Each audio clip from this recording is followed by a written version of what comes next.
Today I want to talk about OCD, Obsessive Compulsive Disorder. If you know what I'm talking about here, if you experience OCD where maybe you experience just having to check all the time just to get out of the house, and it takes you an hour to get out of the house. You have to check the stove, the lights, and you have to check the faucets and everything just over and over, then chances are you have OCD. Or maybe you have these thoughts, these obsessive thoughts that they just won't stop.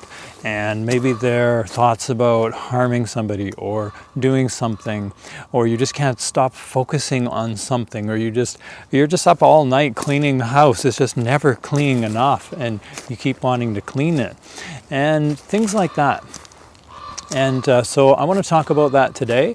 I want to talk about a bit of an understanding of it, how it happens, but I want to talk about then some tools and some practical strategies to help you to get your life back on track and to get some control over those obsessive compulsive thoughts, and maybe even to help that nature of obsessive compulsiveness in your subconscious mind to help support you in a positive direction. My name is Arne Pedersen from Awareness and Health. I'm a mindfulness-based counseling hypnotherapist in Victoria, BC, and I work with people in person and online and help them with emotional challenges such as this: anxiety, stress, OCD, PTSD, and all kinds of things like this. Now, with OCD, if we think long back, that it's about sort of we're distracting ourselves away from what's going on. So chances are things happened in the past where they were just too much to deal with in some way or another, and we created the habit subconsciously, or our subconscious mind created these coping mechanisms, these strategies to help us deal with life. It disconnected us from our body because whatever was going on was too much. Or maybe we were just never taught how to be with what we feel, and maybe we had a role model that really didn't help support us through our emotions and feelings, and so we created the habit of disconnecting from ourselves. Or maybe we grew up with the belief of we're not good enough, we're a bad person, or we're unworthy in some way, which would make us feel not safe to really be who we are, so we'd want to subconsciously really disconnect from our inner self, because our inner self we feel is intrinsically bad. And so today I want to talk about how to sort of start on the path of letting that go, letting those beliefs go, starting to build trust within ourselves and with life, so that our subconscious mind will let go of these coping strategies that are based on survival, trying to keep us from dealing with things that are unhealthy for us or unsafe. The perception that life isn't safe, or the perception of it isn't safe to be me or who I am. So if we want to do that, we have to connect back to our body. And pretty much every video I do, I'm talking about this in some way or another. We have to connect back to our body. Really, our point of power is in the present moment.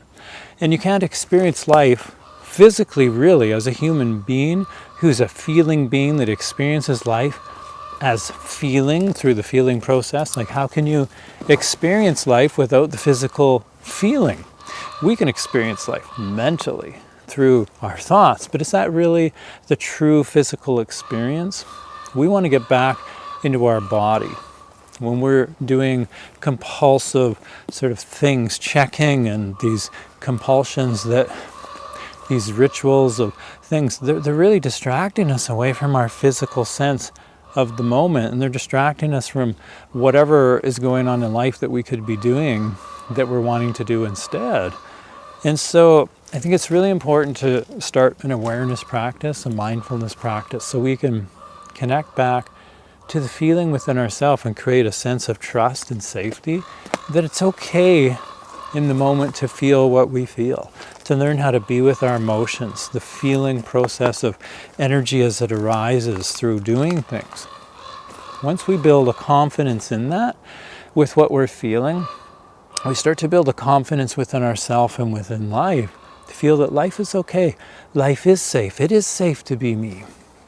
We have to start to build a trust with life again if we want to get our attention back into our body. And then from that point, we're more present.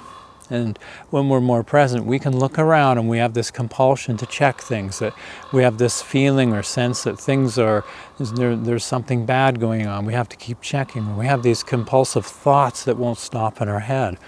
Then from that point, when we're able to be grounded enough in the present moment, we can look around, we can assess the truth. Is what my mind is telling me this? I have to check that there's something I've done that's bad. This thought in my head, I've done something. This fear of I might do something bad, or I just can't stop doing this cleaning. Then, when we're at that place, we can look around and assess: is there really danger going on? Is there something going on that is my mind telling me whatever it's saying? Is that true? We need to really establish the truth. If it's a fear, a compulsion based on fear, then we need to really look around and see, is it safe here right now? Is this moment safe for me to feel what I'm feeling? Is it safe for me to be me? Because when we can establish the truth, we can really look in and question the OCD thought, the OCD mind. Then we can break it down and show that, oh, this was an old coping mechanism based on fear, the inability to be with what we feel, or the inability to be able to deal with life with what's going on. So it distracts us away into these compulsions and these obsessive behaviors. But when we can prove that it is safe, and we can break the thoughts down and say, this isn't true what the OCD mind is telling me. We look around and we establish, is it safe? Yes, it's safe right now, so I can be with what I feel.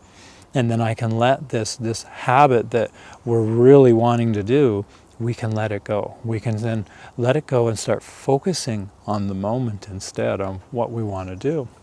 If we have this habit of checking the house a million times before we go, and it makes us late and we can never get out of the house, then what is it? Is this a fear that we've left a stove on, we left a light on? Then we need to stop and go, okay, do I ever leave the stove on? Do I leave the lights on? And even if I did, would that cause a problem if I left the lights on? And did I use the stove today? And did I turn it off afterwards? And when we establish, yeah, I did, but I know I turned it off, then when we're more able to confirm that it's okay, we can let the compulsion go. This obsessive thought to keep thinking about something, we can let it go. And when we're more present with our body, and we built a safe connection back with our body, we build a trust in the moment that, I can deal with life with what's going on in the moment. I can trust life, and I'm more present. And when I'm more present, I'm not going to forget what I'm doing so much. I'm not going to leave the lights and the stove on and the water running, because I'm not going to be distracted away. I'm going to be more present and able to remember these things. So an awareness practice is just sitting, practicing every day, being aware, being with what you feel, being with what you're breathing, the breathing feelings and sensations. So you're able to come back to your body, back into the present moment, and then you can look around and assess the truth of what's really going on to break the OCD down, to break it apart, and then you can confirm the true reality. Your point of power is in the present moment. So when you're present and you practice being present, you practice being with what you feel, you start building a trust and a confidence and a safety within yourself in the present moment. And then you won't get pulled away in thoughts so much, and you won't be believing the thoughts in your mind so much, these compulsions, these compulsive behaviors that your thoughts make you do. You'll start to then disidentify from your thoughts, come back into the present moment, breathe and ground in the present moment, and you're able to assess what's really happening, and you'll start to break down the thoughts and just feel more capable and more present in the moment. So I hope this really helps, and if you like this video, give it a thumbs up, share it, and I really look forward to seeing you in the next video. Have a wonderful rest of your day.